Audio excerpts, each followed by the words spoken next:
বাংলাদেশে শিশুশ্রম বন্ধে কঠোর আইন থাকলেও এর বাস্তবায়ন কার্যকরভাবে হচ্ছে না। আইন প্রয়োগ না থাকায় শিশুদের কাজ করতে বাধ্য করা হচ্ছে, বিশেষ করে ইটভাটার মতো কঠিন পরিশ্রমের জায়গায়। সরকার শিক্ষার সুযোগ বাড়াতে প্রথম শ্রেণী থেকে এইচএসসি পর্যন্ত ফ্রি পড়াশোনার ব্যবস্থা করেছে এবং উপবৃত্তির মাধ্যমে আর্থিক সহায়তাও দিচ্ছে। তবুও বাস্তবতা ভিন্ন। প্রতিনিয়ত শিশুশ্রমের বিরুদ্ধে আন্দোলন ও দিবস পালন করা হলেও মাঠ পর্যায়ে এর প্রতিফলন দেখা যায় না। নোয়াখালীর বেগমগঞ্জ উপজেলার বিভিন্ন ইটভাটায় 10 থেকে 13 বছর বয়সী শিশুদের শ্রম দিতে দেখা গেছে। প্রতিটি ব্রিক্স ফিল্ডে 6 থেকে 7 জন শিশুকে সকাল থেকে সন্ধ্যা পর্যন্ত ইট বহন ও তৈরি করতে দেখা যায়। তাদের মতে, জীবনযাত্রার প্রয়োজনে তারা এই কঠোর পরিশ্রম করছে। ভাইয়া, তোমার নাম কি? আরিফ। তোমার বাড়ি কোথায় ভাই? আলেকজান্ডার। আচ্ছা, তোমার বয়স কত বছর হবে? 12 বছর। তো এবছরে কয় টাকা দিয়ে ব্রিক তুলে আইছো? জাহিদ। আর তুমি এখানে কি করো? আচ্ছা, তোমার বয়স কত বছর? 11 বছর। আচ্ছা, তুমি কার অধীনে আসছো এখানে? কি দিদার নাম কি? ফারুক না? তুমি কি করো এখানে? হ্যাঁ, কোথায়? তোমার বয়স কত বছর? 12। তুমি তো এই বয়সে পড়াশোনা করার কথা। তোমার মুখ দেখে তোমার 12 বছর মনে হয় না, তোমার আরো বয়স কম। তুমি পড়াশোনা না এখানে কাজ করতেছো, কষ্টের কাজ।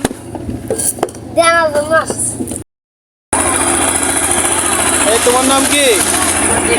হ্যাঁ, একটু দাঁড়াও। তোমার নাম কি?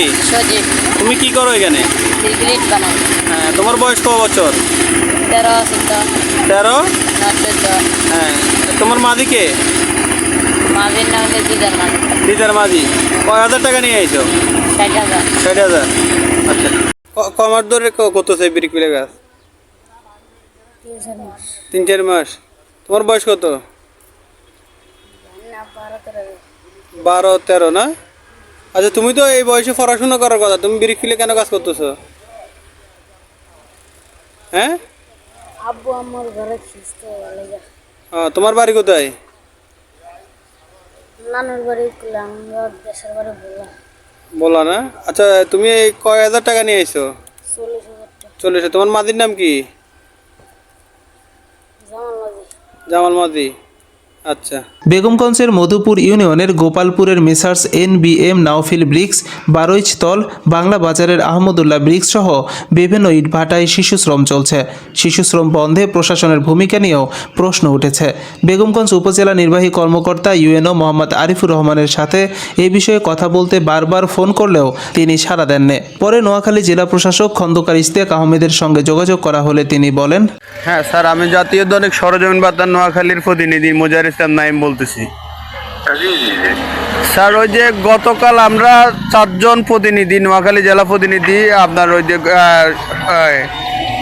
বেগমগঞ্জ উপজেলা যাই, বুঝছেন, নিউজ কভারের জন্য। তো আমাদের ওখানে কর্মকর্তা আরিফুল ভাইকে বারে নক দিতেছি, আপনারা যে কোনো বিষয় জানার জন্য কল দিচ্ছি, উনি মুঠোফোন রিসিভ করতেছে না। স্যার, এই বিষয়ে একটু জানতে চাচ্ছি। হয়তো অন্য কোনো কাজে থাকেন, আপনার কাজে আছেন নিশ্চয়ই, তাই না? স্যার, আমি বলতে পারবো না। জি জি, আপনি বান্ধবী কিভাবে বলেন, সেটা কাজে আছে।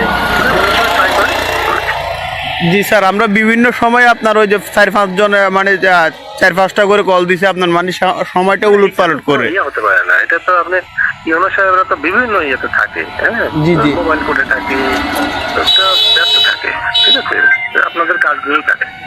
আচ্ছা, এই জন্য এখন ওই যে মোবাইল ধরছে না, এটার জন্য তো কোনো অভিযোগ হতে পারে না। না স্যার, ওই হ্যাঁ, যে মানে বিভিন্ন ক্ষেত্রে আমরা জানতে চাচ্ছি, মানে মাটি খনন করা এবং আপনার বিভিন্ন ক্রাইমগুলা। হ্যাঁ, ঠিক আছে, আপনি গিয়ে কথা বলেন না, যেহেতু এগুলো তো সরজমিনে গিয়ে দিচ্ছেন। আচ্ছা, তো ঠিক আছে, ধন্যবাদ স্যার, আসসালামু আলাইকুম। শিশুশ্রম নিয়ে কথা বলতে চাইলে ইটভাটার মালিকরা এড়িয়ে যান। তারা কেন শিশুদের দিয়ে কাজ করাচ্ছেন এ বিষয়ে কোনো মন্তব্য করতে রাজি হননি। এখানে তাহলে বক্তব্য দিবেন না?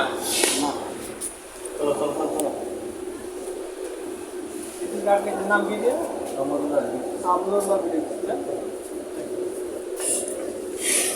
তাহলে দাদা বক্তব্য দিবেন না?